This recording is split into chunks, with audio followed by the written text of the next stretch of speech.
Déborah François, bonjour. Bonjour. Alors, je suis bien content de te revoir, Déborah. Ah oui, moi aussi.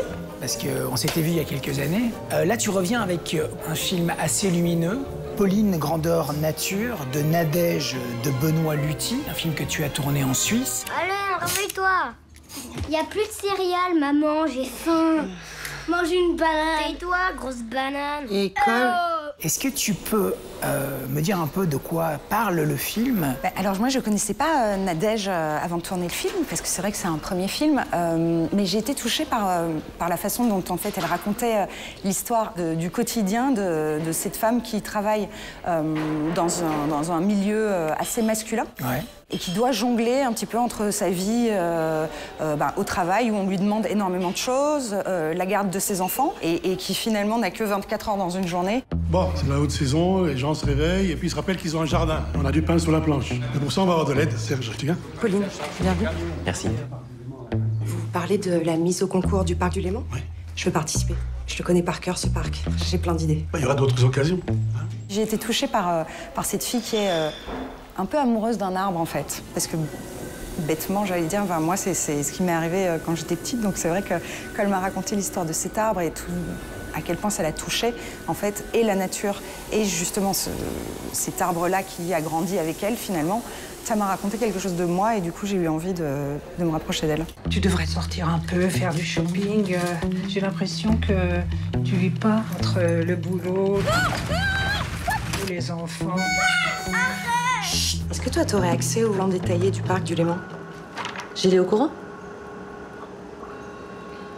On est vraiment plongé dans quelque chose de très quotidien, de très réel, mais qui n'est pas stricto sensu un film réaliste. C'est un film qui tend vers une lumière.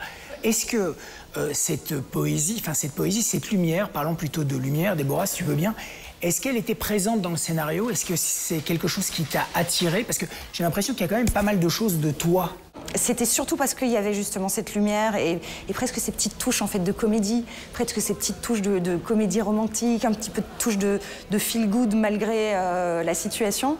C'est ça qui m'a intéressée. Et puis moi, j'avais envie d'en mettre encore plus justement, d'amener quelque chose de moi peut-être, très modestement, mais j'ai l'impression que je suis plutôt quelqu'un d'assez lumineux dans la vie, et en tout cas j'essaye de l'être et d'amener ça.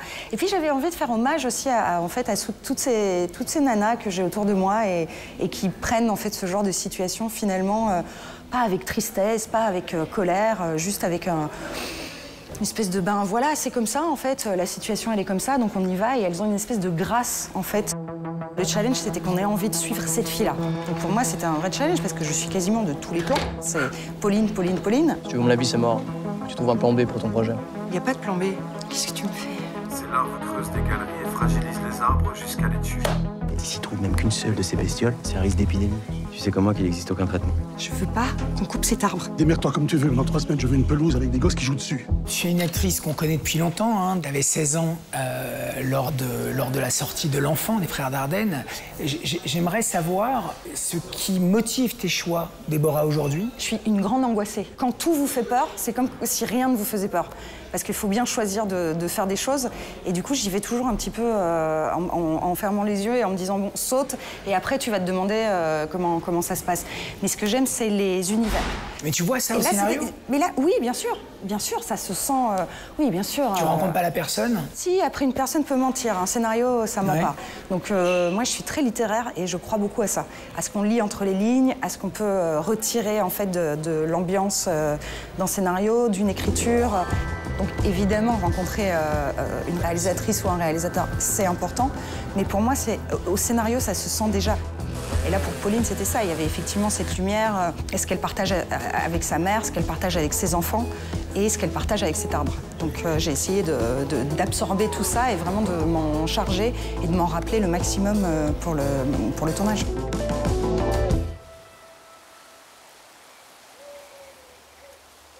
Je sais que tu as scénarisé un film espagnol là, de Mario Casas. Vous avez vos infos. Bien sûr, évidemment. Et que tu envisages prochainement de réaliser à ton tour un film. Oui, j'ai déjà réalisé un court-métrage il y a 3 ans, 2-3 ans, qui s'appelle Mouton Noir.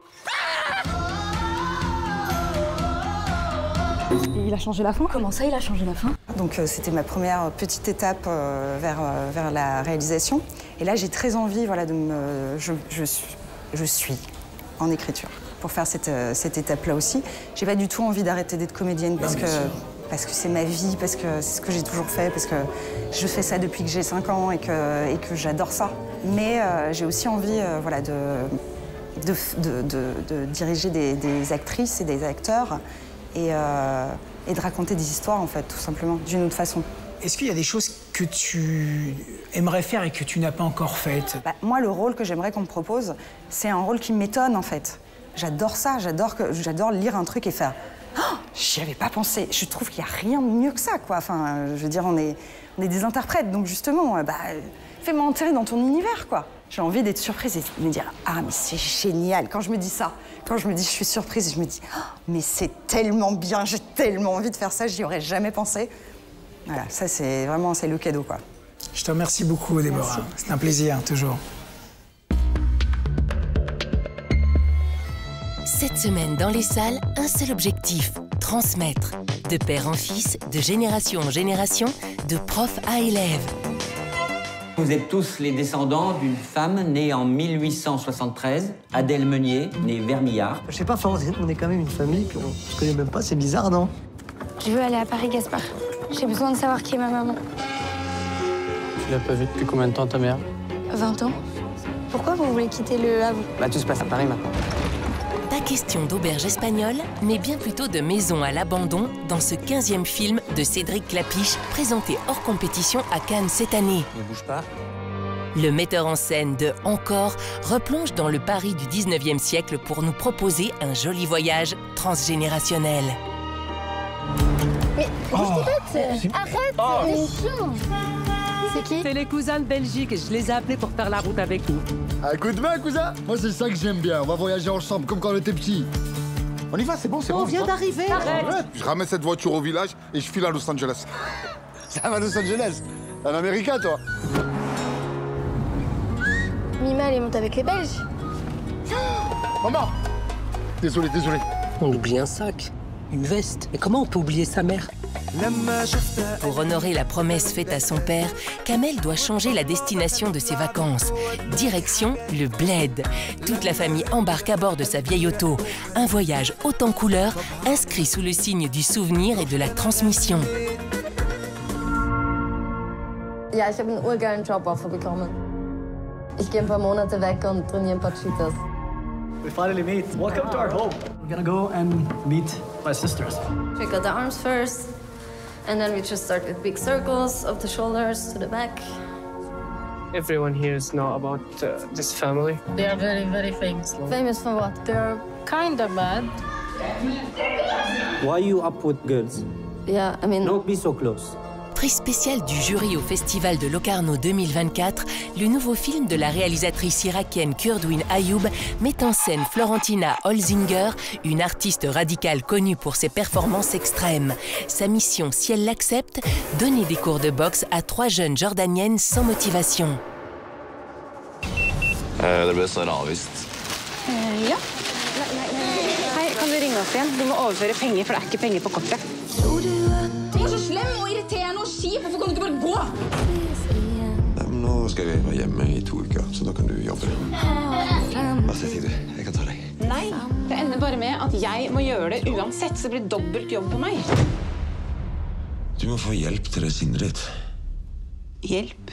Multiprimé par plusieurs festivals européens, ce premier long-métrage norvégien sonde la question de la colère féminine au travers d'un couple a priori idyllique, mais rattrapé par le temps et les soucis de la vie domestique. Focus sur le cinéma ukrainien. Séance gratuite en plein air, avant-première. Cette année encore, le Brussels International Film Festival vous offre le meilleur du 7e art. À commencer par la projection en exclusivité mondiale du dernier film de Lucas Belvaux, Les Tourmentés. OK. À la semaine prochaine.